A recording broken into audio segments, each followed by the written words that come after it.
Rail बंधुओं नमस्कार। मैं सुरेश त्रिपाठी। आज मैंने रेल मंत्री का एक वीडियो देखा जिसमें वो बड़े गुस्से में नज़र आ रहे हैं, क्योंकि नेता प्रतिपक्ष लॉबी में पहुंच गए दिल्ली स्टेशन की रनिंग रूम की लॉबी में। ऐसा बताते हैं कि मैसेज केवल ये था कि कोई एमपी आ रहे हैं। मान लिया कि कोई एमपी आ रहे हैं तो भी वो अकेले सीधे रनिंग रूम में, सीधे लॉबी में कैसे जा सकते हैं। वो एक रेस्ट्रिक्टेड एरिया है, वहाँ किसी बाहरी व्यक्ति को जाना अलाउ नहीं है। अगर कोई एमपी महोदय आ रहे थे तो उनके साथ कोई सीनियर रेलवे का अधिकारी नॉमिनेट होना चाहिए था, जो नहीं हुआ। और नेता प्रतिपक्ष आ रहे हैं, ये जानकारी अगर मंत्री को नहीं थी, रेलवे बोर्ड को नहीं थी, रेल प्रशासन को नहीं थी, तो इससे बड़ा फेल्यूर क्या हो सकता है। उसके बाद जो बयानबाजी होती है वो राजनीतिक बयानबाजी है। उनका जो नैरेटिव उनको खड़ा करना है उन्होंने किया, विपक्ष ने किया। विपक्ष रोज कर रहा है। आप विपक्ष के नैरेटिव को, उनके इकोसिस्टम के द्वारा तैयार किए गए नैरेटिव को तोड़ने के बजाय, उसके सामने बड़ा नैरेटिव खड़ा करने के बजाय, परसेप्शन खड़ा करने के बजाय आप केवल क्लैरिफिकेशन देते रहते हैं और गुस्सा आप मीडिया और सोशल मीडिया पर निकालते हैं। मैंने मंत्री के वीडियो में यही सुना। बजाय उनको सीधे विपक्ष को टारगेट करने के कि विपक्ष ने झूठ बोला, विपक्ष ने गलत नैरेटिव खड़ा किया, झूठा नैरेटिव खड़ा किया, गलत मैसेज दिया, परसेप्शन खड़ा किया, सीधे विपक्ष को टारगेट करने के बजाय वो मीडिया और सोशल मीडिया पर कह रहे हैं ऐसे लोगों को उन्हीं की भाषा में जवाब दिया जाएगा। क्या सारे आपके दुश्मन हैं? पब्लिक को आप अपना दुश्मन मानते हैं? आपका जो कस्टमर है वो आपका दुश्मन है? मीडिया वाले आपके दुश्मन हैं, आपको अपनी गलती बताते हैं, आपकी कमी बताते हैं, आपके सिस्टम की कमी बताते हैं, आपके लोगों की कमी बताते हैं, तो आपके दुश्मन हैं? ऐसा तो नहीं है।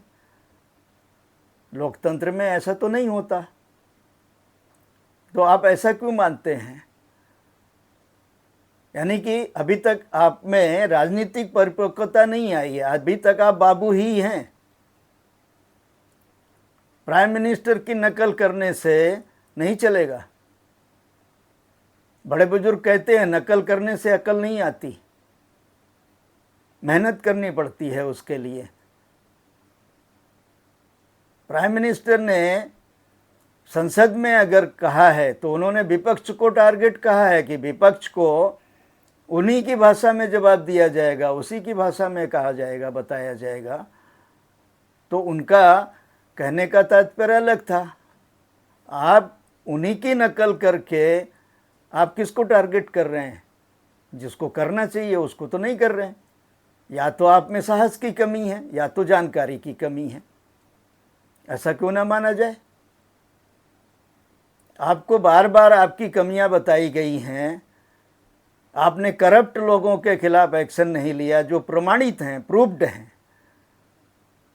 एएमआरएस बिना अनुमति के विदेश भ्रमण कर आए, उनके साथ और 4 सीनियर अधिकारी विदेश भ्रमण कर आए, आपने कोई एक्शन नहीं लिया। 2 सीनियर इलेक्ट्रिकल अधिकारी रेल की कुर्सी पे बैठ के रेल के साथ धंधा कर रहे हैं, प्रमाणित तौर पर आपको बताया गया, फिर भी आपने कोई एक्शन नहीं लिया। पॉलिसी करप्शन किस तरह हुआ ये आपको बताया गया, आपने कोई एक्शन नहीं लिया। आपके जीएम डीआरएम कितने इनकम्पिटेंट हैं, आपके ही चुने हुए हैं, आपको ही रिजल्ट नहीं दे पा रहे हैं, आपके ही बनाए सिस्टम ने चुना, उन्हीं में से आपने 2-3 को शिफ्ट कर दिया, बोर्ड में बैठा दिया, साइडलाइन कर दिया। यानी कि आपका सिस्टम फुल प्रूफ नहीं है। उसको सुधारने के बजाय आप गुस्सा निकाल रहे हैं, ग्राउंड वर्क करने के बजाय आप केवल बयानबाजी कर रहे हैं, रील बना रहे हैं, यूट्यूब पर डाल रहे हैं, वीडियो बना करके आप लोगों को धमका रहे हैं। क्या साबित करना चाहते हैं? एक मामूली मीडिया कर्मी से रिवेंज लेकर के क्या सिस्टम सुधर जाएगा? आपकी कॉम्पिटेंसी बढ़ जाएगी? इस पर विचार आपको करना चाहिए, ना कि डाइवर्ट करना चाहिए मुद्दों को। आपको सिस्टम सुधारने की जिम्मेदारी दी गई है, बिगाड़ने की नहीं।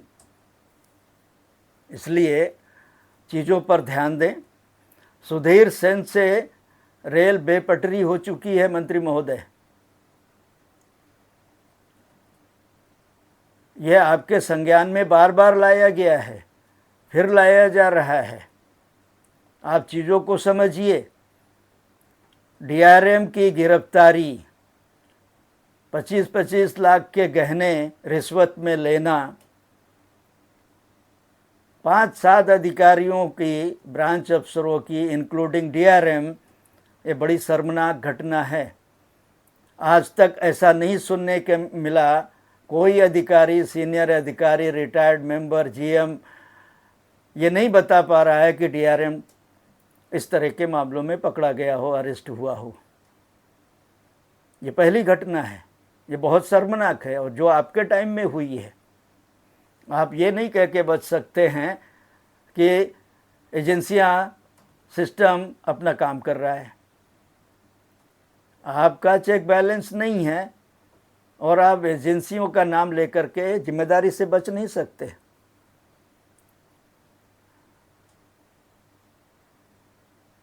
अगर अधिकारी की जिम्मेदारी तय की जा सकती है तो मंत्री की भी जिम्मेदारी तय होनी चाहिए।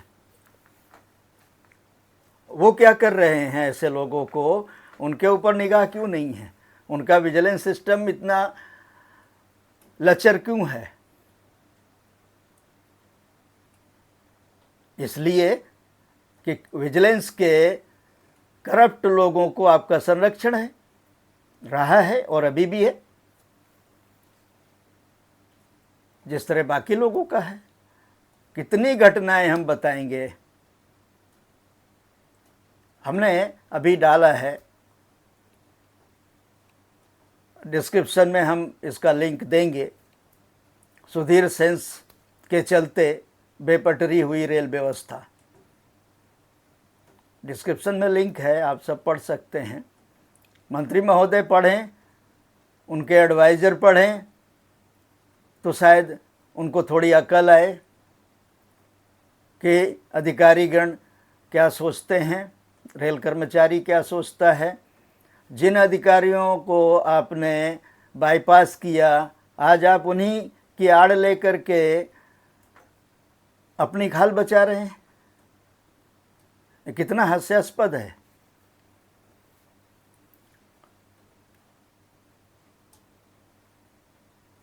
हम आपको तमाम सारी चीज़ें गिना देंगे। खान मार्केट गैंग, ये लाइन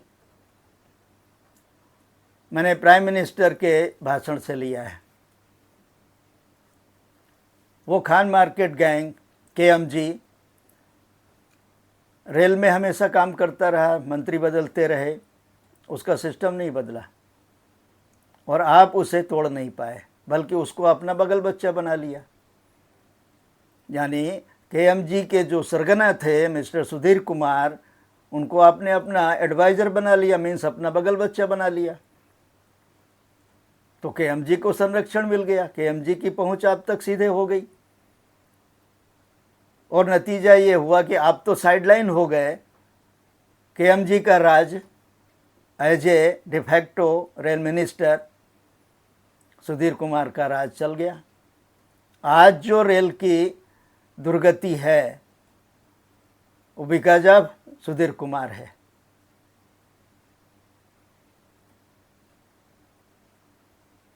अगर ऐसा नहीं है तो आप स्पष्ट कर दें, फिर किसके कारण है?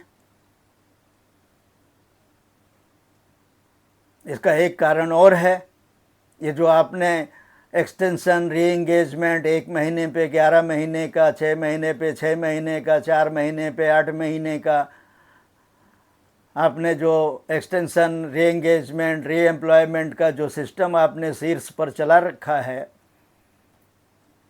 और अपने दोस्तों को भी आपने दिया, उसने रेल का बंटाधार किया है। 4-6 महीने के लिए मेंबर, 6-8 महीने के लिए जीएम बनाना, इसने भी रेल का सत्यानाश किया है। इन सब चीज़ों पर आप ध्यान केंद्रित करेंगे तो आपको शायद सही रास्ता मिलेगा, दिखाई देगा कि कहाँ विसंगति है और कहाँ सुधार करना है, कहाँ कड़ा होना है, कहाँ मुलायम होना है। ये सब चीज़ें निष्पक्ष भाव से आपके एडवाइज़र क्यों नहीं बताते हैं, आपके संज्ञान में क्यों नहीं लाते हैं? आपने बड़ा हल्ला मचा, भीड़ है, भीड़ है, भीड़ है। भीड़ इसलिए है कि आपने जनरल कोच निकाल दिए, स्लीपर कोच कम कर दिए और इधर वेटिंग टिकट जारी करना जारी रखा।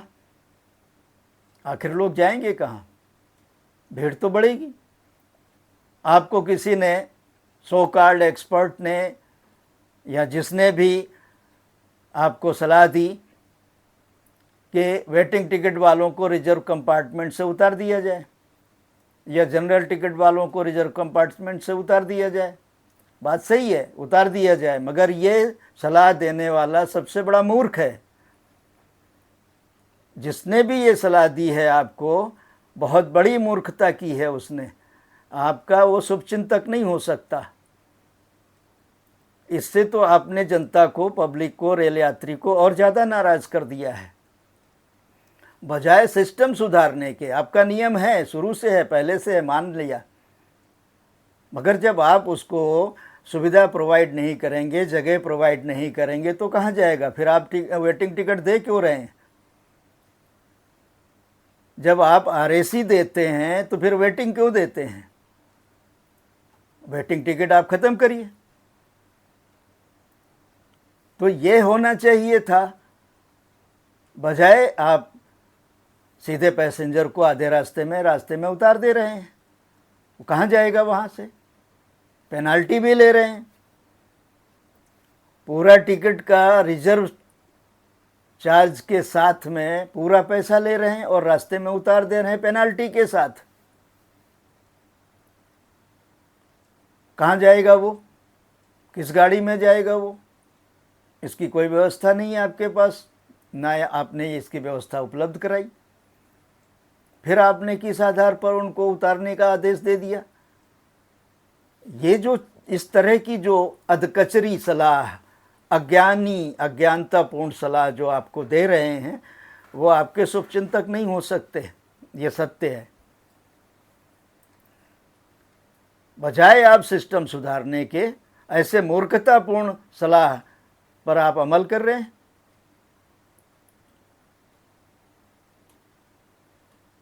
तो जो सलाह देने वाला है या तो वो मूर्ख है या फिर उस पर अमल करने वाला। ऐसा क्यों ना माना जाए?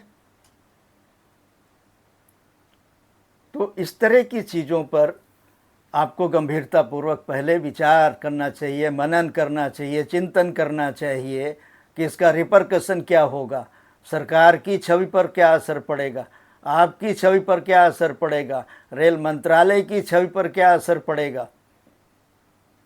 ये सब विचार किए बगैर आप सिर हिलाए और आदेश दे दिए, ऐसे चलेगी व्यवस्था? इस तरह चलाएंगे व्यवस्था आप? मोदी जी से हमारा निवेदन है कि रेल मंत्री और रेल मंत्रालय की कार्यप्रणाली की कड़ी समीक्षा करें और उसके बाद उचित क्या है वो निर्णय लें। धन्यवाद।